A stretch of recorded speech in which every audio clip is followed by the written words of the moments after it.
So Star says, what's the difference from toxic and narcissistic?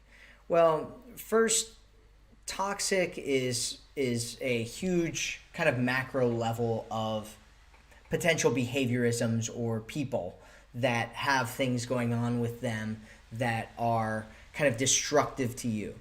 The term narcissistic is a very overused term in our industry where everybody's like, there's a lot of women that'll, like, in fact, for instance, we have banned the word narcissistic in our community. So if you say the word narcissistic, you'll have your comments removed around that. Not because it's the person isn't narcissistic or whatever, but because so many people are using that now to scapegoat themselves or to blame men for doing things that they don't want them to do, right? So if a guy pulls away, women are like, oh, he's narcissistic. Or if a guy does something that they don't like, right? If he takes his own needs into account or something and it doesn't work well with the woman, she's like, oh, he's narcissistic. And so we try to get away from saying the word narcissistic because it can turn into a toxic way of communicating and labeling and judging people and turning them into objects instead of looking at them and having compassion for them